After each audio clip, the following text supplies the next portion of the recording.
কিছুদিন আগে রাত্রিবেলা আমি বাড়িতে বানিয়েছিলাম চিকেন বিরিয়ানি। আমার ফোনে অনেক ভিডিও জমেছিল, সেগুলো একে একে শেয়ার করতে গিয়ে এটা আর শেয়ার করা হয়নি। তাই আজকে ভাবলাম এটাই এডিট করে শেয়ার করে দিই তোমাদের সাথে। বিরিয়ানির জন্য মেন যে উপকরণ বেরেস্তা, সেটা আমি আগে ভেজে নিয়েছিলাম। বিরিয়ানিতে বেরেস্তা ভাজতেই অনেকটা সময় সাপেক্ষ ব্যাপার। তারপরে আলুগুলোও তেলের মধ্যে দিয়ে লাল লাল করে ভেজে নিয়েছিলাম, আর দিয়েছিলাম একটু হলুদ আর অল্প একটু নুন। আমি জানি বিরিয়ানি বানাতে সবাই জানো, আমি কি করে বানাই সেটাই তোমাদের সাথে শেয়ার করছি। আলুগুলো ভাজার পাশাপাশি আমি ভাতটাও বসিয়ে দিয়েছিলাম, যাতে একটু তাড়াতাড়ি হয়ে যায়।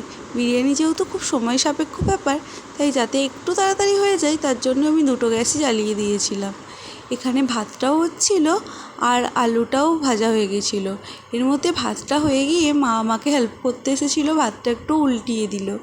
এটাই আমি একমাত্র বিরিয়ানির মধ্যে ভয় পাই, যেটা করতে আমি একদম পারি না। মনে হয় যে গায়ের মধ্যে পড়ে যাবে, তাই মাই করে দেয়। আর এখানে আমি চিকেনটা একদম বেসিকভাবে কষিয়ে নিয়েছিলাম, শুধু চিকেনের মধ্যে দিয়েছিলাম বিরিয়ানি মশলা, আর তাছাড়া সবই বেসিক মশলা দিয়ে চিকেনটা কষিয়ে নিয়েছিলাম।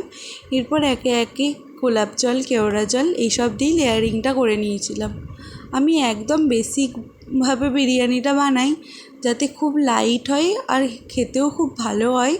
আমি একদমই কোনো ফুড কালার ইউজ করি না। তো এইভাবেই আমি বিরিয়ানিটা বানাই। আমি যবে থেকে বিরিয়ানি বানানো নিজে শিখে গেছি, তবে থেকে আমি বাইরের বিরিয়ানি খাওয়া কমিয়ে দিয়েছি। যখনই আমার বিরিয়ানি খেতে ইচ্ছা করে আমি বাড়িতে নিজেই বানিয়ে নিই।